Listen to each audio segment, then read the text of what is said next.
24 hours after the Belgian Grand Prix, the verdict is in. Lewis Hamilton penalized for taking out his own former teammate on lap 1, and it nearly cost him a podium. But that is not even the worst part. Russell is publicly furious with Mercedes over the car that left him stranded, and Ferrari's team principal says the stewards got it completely wrong. 3 storylines, 0 closure. Stay with me. Let's start with the penalty because this is where the weekend unravels. On the opening lap at Spa, Lewis Hamilton and George Russell, former teammates, mutual respect, all of that, collide at Les Combes. Russell goes spinning into the gravel, race overdone, on lap 1.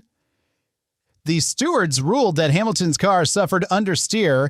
His left front wheel made contact with the right-hand side of Russell's car, and that Russell had stayed within the available racing room, meaning it was Hamilton's fault. 5-second penalty served during the virtual safety car stop. Hamilton finishes 4th, 6 seconds short of the podium. 6 seconds.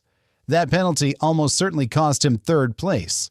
Now, here's where it gets interesting, because almost nobody involved actually agrees with the stewards. Hamilton said he believed it was a racing incident and that the penalty was undeserved. Then Russell, the man who got spun into the gravel, also called it a racing incident, said Hamilton did not do anything reckless, admitted Hamilton was more to blame, yes, but reckless? No. And then Ferrari's Fred Vasseur stepped in and said the penalties seemed tough, pointing out that every other opening lap incident this season had been treated as a racing incident. 3 different people, 3 different perspectives, all pointing in the same direction. This call was harsh.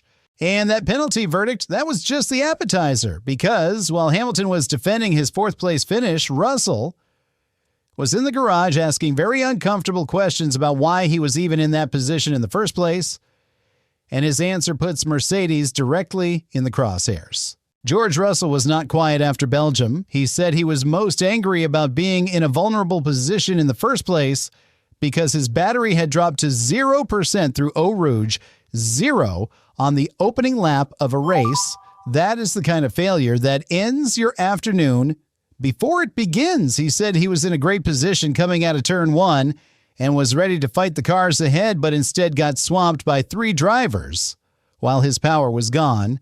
Russell made clear he did not blame Hamilton for being reckless, but he was furious about the circumstances that left him exposed. Mercedes confirmed after the race they had launched an investigation into Russell's issues and shared initial findings. And here is the detail that makes it sting even more. Kimi Antonelli, Russell's own teammate, held a 50-point championship lead at the time of this race, 50 points. Mercedes rejected team orders despite that gap. So Russell is watching his teammate lead the championship, watching his own car lose battery power at the worst possible moment, and watching Hamilton take him out while he is already vulnerable. That is a very bad Sunday.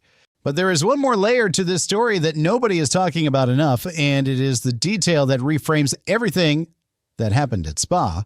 Here's the context that changes the weight of Hamilton's 4th place. Hamilton crashed heavily in final practice on Saturday. That crash triggered a chain of events under Parc Fermé rules that limited what Ferrari could do to set the car up for the race. So before the penalty, before the collision, before any of that, Hamilton was already fighting a compromised car. And when you add it all up, the crash, the lost setup work, the collision on lap 1, the penalty, the VSC stop, you get a driver who was competitive enough to finish 4th despite everything working against him. It is also worth noting this was the 2nd consecutive race Hamilton received a time penalty after a 5-second punishment for a false start at Silverstone back-to-back. Ferrari will not enjoy that trend. If you made it this far, you already understand why this race matters beyond the results sheets. Hit that like button right now, not for the algorithm, but because you're one of the people who actually cares about what happens next. Subscribe and turn notifications on. This story is not finished. So where does this go from here? The Mercedes investigation into Russell's battery failure is the most urgent open question. The detail in those findings will tell us whether this was a one-off or a deeper reliability problem on a car that is supposed to be championship contending. Hamilton goes into the next race weekend with back-to-back penalties on his record in a 4th place finish that should have been a podium. And Russell returns knowing he lost a race, not because of his own mistake, but because the car failed him at the worst possible second. The pressure does not let up from here. Every race tightens the championship picture. And right now, Mercedes has two very different stories playing out inside the same garage. Here's the question I want you to answer in the comments, and I read every single reply. Do you think Hamilton's 5-second penalty was the right call, or was Vasseur correct that this was just a hard racing incident on lap 1, no different from everything else the stewards have let go this season? Two sides, real stakes. Tell me where you stand and why.